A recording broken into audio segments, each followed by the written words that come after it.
Hey, what's up everyone? In this video I'm going to go over a layout update, show you what I've been doing. Normally I put together videos that are not really how-tos, but how I do it.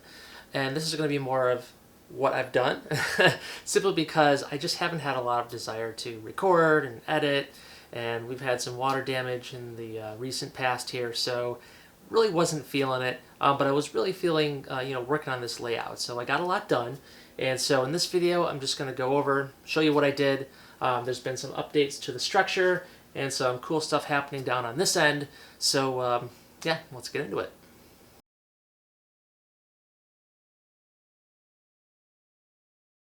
Okay, so for the first part of the update, I'm going to go over the addition to the structure that I've got here. Now, if you've watched my past videos, you've seen that this is one piece, this is one piece. This was the recent kind of like how I create these ITLA structure builds sort of deal. I did something similar here.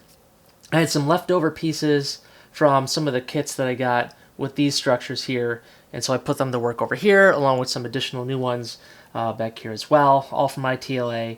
There are some like custom pieces that I put in here just from MDF and some one-by material as well. But for the most part, ITLA wall modules. And so all of these are in here magnetically. And I really like magnets when working on the stuff on my layout, simply because it's easy to take it off and put back on. And when I put it back on, it kind of just snaps back into place where it's supposed to be. And I'm a big proponent of using magnets for like so many different things these days. It just makes my life easier. And so I can't get enough of them. But anyways, so these are all just different wall module kits put together, glued and weathered, and all of these come off. And so what I'll do is I'll kind of zoom out here with a wider view and show you how I take all of it off and put it all back in. And it's a really simple process, and it makes taking it off and working on it so much easier. I still have to put some conduit in here and some other details like some wires and things like that. Over time, I'll be adding little details here and there, and so it'll just make it easier to take it off, put it on the workbench, instead of trying to like do all the modeling right here. So it just makes it a lot easier for me. And so yeah, so I'll zoom out and I'll show you how it all comes off and goes back in. Okay, so first things first, we're going to remove this piece here. There we go, that comes off.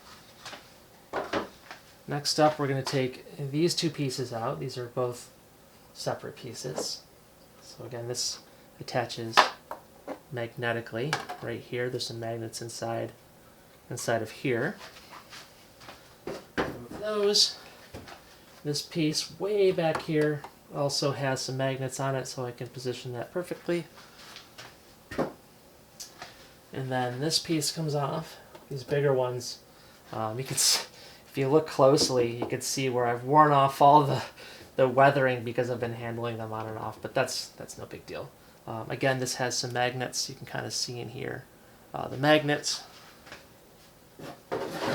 And then this one finally, move this, and this will come off again in a similar fashion. So this, I'm going to move some details around.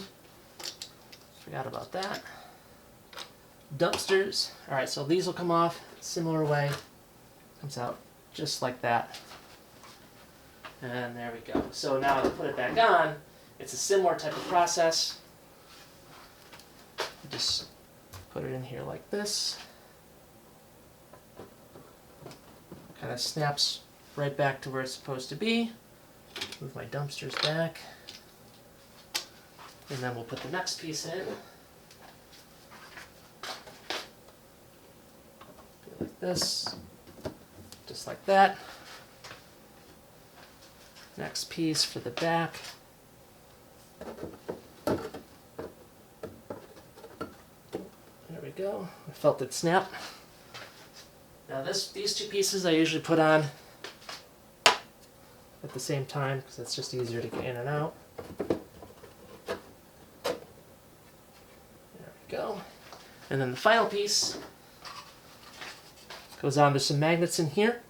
And there's magnets behind this piece of MDF here. I also made a little shelf so that the magnets were strong enough to keep it up, but if I were to put any sort of pressure on it whatsoever, then it would start to slide down. So I made a little shelf out of pieces of MDF as well.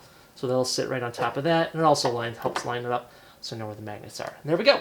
So all I have to do is take it off and put it back on when I'm done working on it. Some of the other work I've been able to get done on the layout was some groundwork, some ground scenery. So I've got a bunch of static grass throughout the whole thing. I've got dirt, gravel. I was able to finally glue down these switch stands. Finally, I kept moving them all around, and I was finally at a point where I was happy enough with the ground sceneries to be able to do that. And instead of using dirt this time around, I ended up using tile grout. For the main reason that it's the middle of winter, I don't feel like digging a hole, scooping out dirt, drying it out, baking it, sifting it, doing all that sort of stuff. So I just bought a bag of brown tile grout.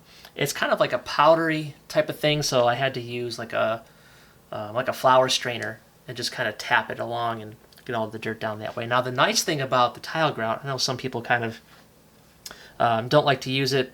I find that it's really helpful in getting a lot done really quick, especially for like a base layer, because all I have to do is put it down, spritz it with some alcohol to break the surface tension, and then just douse it with water, like with a spray bottle. Just spray it all with water, wait 24 hours, and it's done. It's tile grout. That's how you put it down anyway. So all I have to do is get it wet.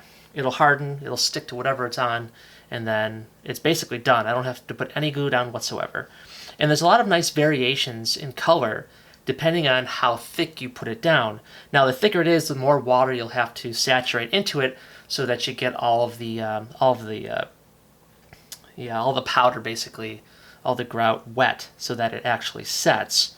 But you can vary up the color based on thickness, and if you wanted to get some of the darker tones, I found that just by adding a little bit of like watered down Mod Podge actually darkens it.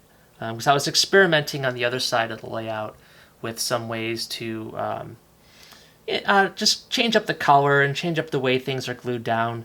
And so I was experimenting, and I found that Mod Podge, or probably just white glue, will also just give it more of a darker tone, so you can change up that way. And I found it's really useful for me. It makes things a lot quicker. Spray it, it's done, and move on. The rest of it is done with just some gravel, obviously static grass, and then I also painted along the edges just to kind of blend it all in. I also was not happy with the color of the Woodland Scenics grass that I had, so I painted that as well just to kind of tone it down and blend it in with the rest of the scenery here. The other thing I'm going to do over here, which I have not yet done in this section, is put a pile of used or really old railroad ties. So there is an industrial park close to where I live, and recently they had a bunch of work done over there where they replaced a lot of ties, and they just piled it up on the corner of the road near the crossing. And I thought that'd be a really cool detail to add to this. So I took a bunch of pictures. I'll kind of overlay some of the pictures here as I'm talking, just to show that what it looks like. But I think that'd be a cool feature to add here, scenery-wise. So I left this space open to accommodate that. And so I'm going to add that in there as well. And the other thing I got done, I'm going to zoom in over here. Sorry for my bad camera moves. It's been a while since I've done videography. So over here, some of the same stuff done. Got a bunch of different color gravel. And you'll notice some miniature bricks. So I created a ton of little bricks, which was super tedious, but I think the result looks really good. So what I did was I had a leftover carrier sheets from some of the ITLA stuff, specifically the windows. And there's these really thin strips of whatever laminate material they use as the material for the window frames and the doors, etc. And so I took a pair of nippers and I clipped off little pieces one by one by one. First I sprayed it with some like red oxide paint, clipped them all off, but then I had to paint all the edges because it showed the inside color. And so that was a really long, laborious process, but I think it worked out really well. I still have a bunch of leftover bricks that I'll probably pass around the layout as well. So I'm going to move over to the other side, show you some of the scenery on that side as well. So here's the other side. As you can see, there's some more static grass throughout here. These little tufts, I just made these. I saw Luke Towan's video on how he makes static grass tufts with basically a baking sheet with some parchment paper and some glue and a static grass applicator. So I just copied that, and it worked out really well. So I made a bunch of different types and colors of static grass tufts. And so these are all glued in. All these are individual tufts for the most part along this back part here. All these are tufts. The front is actually just static grass applied with the applicator. But this is actually one of my favorite views, scenic-wise, of this layout. Originally, this was just going to be just staging, essentially, in my master plan for this layout. But it turned out really nice. I'm glad I scenicked this part because it gave me a chance to kind of experiment before I got to the other section. And then I think it turned out really well. Again, it's all this tile grout for dirt, and then the static grass. And I also put down some weathering powders and painted the grass and things like that, just to kind of blend it all together. And next, I'll show you, since we're on this side of the layout, I'll show you what is above this kind of wall over here. It's the newest addition to the layout. So as you can see, this part of the layout, this half of the layout, is dedicated to not just staging, but also a display shelf. So for some of my locomotives or whatever I want to put up there. There actually is a light up here as well. So this part is illuminated, and also this part as well. I'll overlay some of the photos I took while constructing this thing as I go through it here. But basically this has its own fascia that's colored the same as all the concrete color that I use for the buildings, so that kind of ties it all in together. Also, I'll have fascia on the front of this. I haven't decided what color the fascia on the front's going to be. It's either going to be black or this color. I haven't decided yet. But that's going to cover up the lights here, so all you see is just the illuminated portion. And there's enough hand room in here to be able to, pick up the locomotives, move it on and off the layout, or just change out what's being displayed there.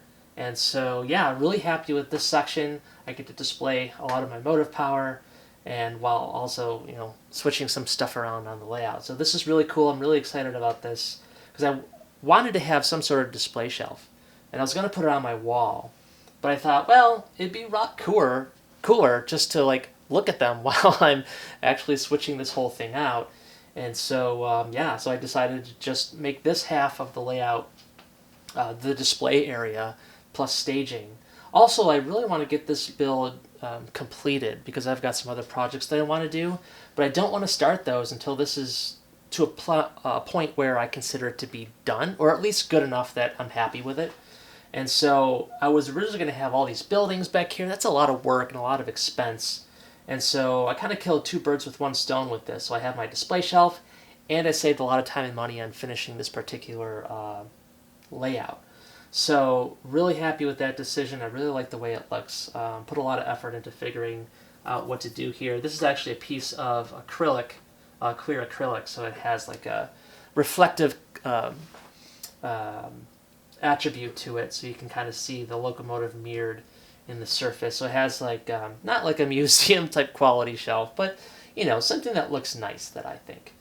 These lights are individually adjustable, so I can change if I want that on or off or whatever I want to do there. But yeah, really happy with this section. And then okay, so that about wraps it up for this particular update. There's just a few things I have left to do on this thing. There's some scenery details that I want to put into place, some conduits, some light poles, the railroad ties. And speaking of lighting, I was originally going to use this layout as an excuse to learn lighting. I haven't decided if I'm actually going to do that because there's some other projects that I want to get to. But if I do decide to light this, it'll be really easy to work on. All I have to do is just take the pieces off, install any lighting that I need to do, and then pop them back on. And it's a joy to work with, having all these pieces be removable like that. So haven't decided if and when I'll do that. We'll see. I haven't decided what type of lighting system I'm going to go with, or just do some homegrown thing. I'm not really super skilled in electronics and lighting and things like that. And these are things that I want to learn, especially the electronics side, which some upcoming projects will help me out with But when I get to it, I'll get to it, I guess. And then, so the other thing is finishing up the fascia and getting that done and get everything, screwed and glued on and things like that. Now the fascia is going to come down to about here, like this, so it's going to hide the lighting and things like that. I haven't decided on the actual height. It's going to be low enough that I can still see all the buildings, but I don't have to worry about putting the roofs on them. If I put lighting in there, I'll put roofs on them just to kind of contain the light. Maybe I'll do an interior scene. I don't know. We'll see. But this part of the fascia here, just so I'm not like struggling with getting things on and off the layout, is going to be hinged, so I can just flip this up and down. I've got some piano hinges that I'm going to attach a piece of hardboard to, paint it up, and then attach it that way, so I can easily get on and off the layout without knocking into things and ruining stuff. So that's all going to be upcoming over the next few months. I'm hoping to finish this up by summer, so I can get on to other things. And then in the meantime, it's just going to be, whatever I got to do left, and then just have fun operating it and looking at my locomotives on the new display shelf. So yeah, that's about it for now. That about wraps up this video. There's going to be some upcoming projects I'm going to be working on. I'll share those with you as I find the time. And until then, thanks for watching. Take care, and we'll see you next time.